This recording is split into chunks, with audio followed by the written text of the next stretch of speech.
All right, let's talk about something we've all seen. Maybe we've even been that person ourselves.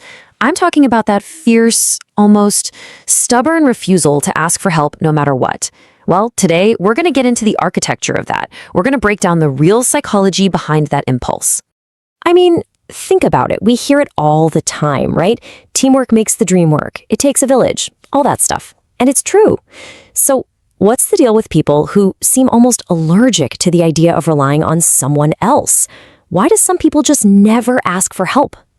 Oh, and you know exactly who I'm talking about, don't you? It's that friend who's literally wrestling a sofa down 3 flights of stairs, sweating and struggling, all because they won't just send a text.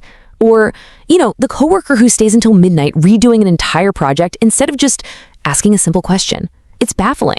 And from the outside, man, it looks like incredible strength, right? Like total self-reliance. But what if that's just the tip of the iceberg? What if what we're seeing isn't a superpower, but actually a survival skill that's just really, really well disguised? Okay, so this brings us right to the heart of what we're talking about today, because that thing we see as pure, hardcore strength, it's often something else entirely. It's a shield. So there's actually a name for this: hyper-independence. And the most important words in that definition, defense mechanism. See, it's not a choice in the way we might think. It's a compulsive, learned behavior. It comes from a place, deep down, where relying on yourself was the only thing that felt safe. But here's the thing. This whole hyper-independence thing doesn't look the same on everybody. Not at all. Experts have kind of identified a few different flavors, or archetypes, you could say, that help us get what's really driving the behavior. So let's meet the different faces of independence.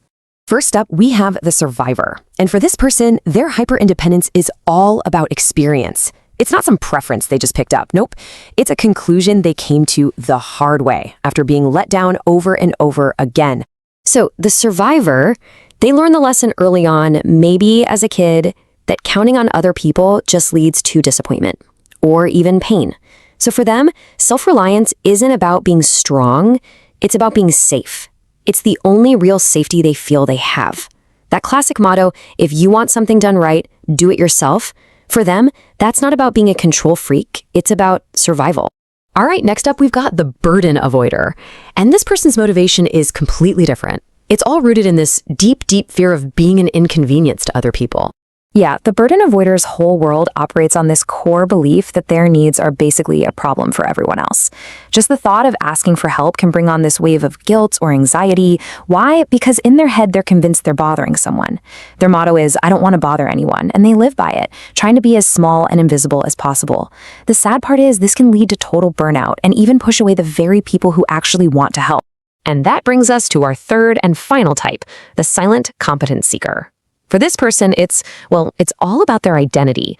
Their independence is tied directly to their value as a person. So for this person, their entire sense of self-worth is wrapped up in one thing. Can they handle everything alone? Needing help isn't just an inconvenience for them. It's a sign of weakness. It's failure. So when they say, I've got it, it's more than just a phrase. It's them saying, I am valuable, I am competent. Even if, it stops them from ever really connecting with people on a deeper level. Okay, so let's just lay it all out here, side by side. You can really see how these different internal worlds all lead to the exact same behavior. You've got the survivor, who's driven by a need for safety. I can only trust myself. Then there's the burden avoider, motivated by avoidance. My needs are an inconvenience.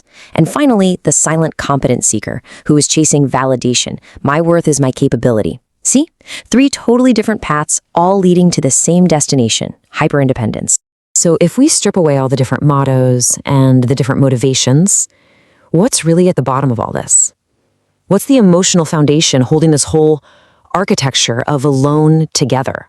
And this quote really gets to the heart of it. This is probably the single most important idea to take away from all of this.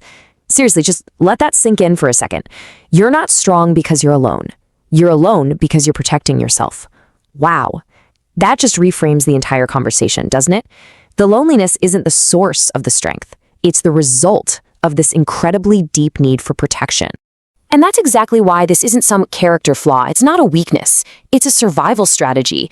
And it's a strategy that at some point in that person's life worked. It did its job. It kept them safe, it protected their self-worth, it kept them from feeling like they were a burden to others. For a time, it was absolutely necessary. So that kind of brings us to the end here. But before we wrap up, I really want to leave you with one final thought to chew on. And this is for you, whether you see this behavior in people you know, or maybe you recognize a little bit of it in yourself.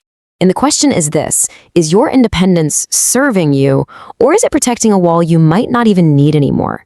It's a really powerful thing to ask because, the very strategies that help us survive one chapter of our lives aren't always the best ones for the next chapter. So is that fortress of self-reliance you've built still keeping you safe, or is it maybe just keeping you alone?